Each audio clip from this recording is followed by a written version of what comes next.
The city of Riverside had never seen an elephant walk its streets, at least, not like this. Amid the towering buildings and honking cars, a massive gray figure lumbered forward, his thick legs trembling with exhaustion. His skin, usually a proud, dusty brown, was streaked with mud and dried blood. His trunk hung low, barely swaying, as if even the air had become too heavy to breathe. This was Bonu, a once majestic elephant, now lost, terrified, and alone. Bonu had belonged to a traveling circus, but life in captivity had been cruel. Chained for hours, forced to perform under glaring lights, and beaten whenever he failed to obey, he had finally had enough. One fateful night, amidst the noise of roaring lions and laughing crowds, Bonu had broken free. He had stormed through the circus tent, crashing through metal fences and wooden barriers until he reached the open road. But freedom came with its own horrors. The city was nothing like the jungle he remembered from his distant past. The ground was hot and hard beneath his feet, the air thick with smoke and noise. People screamed at the sight of him, their faces full of fear. Cars skidded to a stop, horns blaring. Some drivers turned around to flee, while others pulled out their phones, capturing videos that would soon flood social media. Bonu's heart pounded against his ribs. He didn't understand this world. He only knew he had to keep moving. The call for help.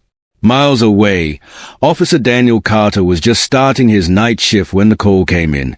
"We have a situation downtown. An elephant, yes, an actual elephant, is loose on the streets. We need all available units to respond immediately."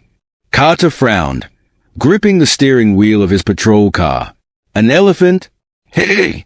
He flipped on his siren and sped toward the scene, his mind racing. Riverside was a bustling city, not some rural village. Wild animals didn't just wander through traffic. By the time he arrived, chaos had already erupted. People crowded the sidewalks, some running away while others inched closer, their cameras flashing. Bonu stood in the middle of an intersection, his eyes darting in every direction. He flinched at the noise, his ears flaring outward. Carter's heart clenched. The poor creature was terrified. But there was no time to hesitate. A few officers had already formed a perimeter, keeping the crowd back, while others debated their next move. "We need animal control," someone shouted. "They are on their way, but it'll take time," another officer replied. Carter stepped forward. "We don't have time. If this elephant panics, people could get hurt." His words were almost prophetic. At that moment, a car sped too close, its tires screeching. The sudden noise sent Bonu into a frenzy. Trumpeting loudly, he reared back on his hind legs before slamming his massive feet onto the pavement. The ground trembled beneath him. The crowd screamed. Bonu turned sharply, his panic driving him toward the nearest escape route, the alleyway between two buildings. Carter didn't think. He acted. The chase begins. He ran after Bonu, his boots pounding against the asphalt. "Hey, buddy, easy," he called, his voice steady but firm. Bonu didn't slow down. His huge frame crashed into trash cans, sending debris flying. His tusk scraped against a brick wall, leaving behind deep gashes. He was too big for the narrow passage, but his desperation overpowered his pain. Carter's chest burned as he pushed himself to keep up. He had no weapon that could stop an animal this large, not without harming him. But he wasn't about to let that happen. The alley opened up into an abandoned lot, where Bonu finally paused. His massive sides heaved with exhaustion. His ears flapped, trying to cool his overheated body. Carter slowed his pace, hands raised in surrender. "It's okay," he murmured. "You don't have to run anymore." Bonu's dark eyes met his, full of pain, fear, and something else, hope. But before Carter could take another step, a loud bang shattered the silence. A gunshot. Bonu let out a piercing trumpet of fear, his entire body jolting. Blood trickled down his shoulder where the bullet had grazed him.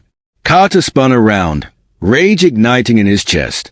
Across the lot, a man with a rifle stood near a police vehicle. What the hell are you doing? Carter barked. The officer lowered his gun. That thing's dangerous. We have orders to take him down if needed. No, Carter's voice was cold. You shoot again, and I'll make sure you answer for it. The tension was thick. The other officers hesitated. Some looked uncertain, while others seemed ready to follow orders. Carter turned back to Bonu. The elephant swayed, struggling to stay on his feet. If they didn't act fast, his fear and injuries would kill him before another bullet did. Making a decision, Carter pulled out his radio. This is Officer Carter. We need an emergency transport for a wounded elephant. I repeat, we need immediate assistance. There was a pause. Then, the dispatcher's voice crackled through. Copy that, Officer Carter. Help is on the way. But Carter knew time was running out. And if he wanted to save Bonu, he would have to act now. End of part 1. Next, in part 2, Carter fights against time and authority to save Bonu. But with growing opposition in a city that sees the elephant as a threat, will he succeed?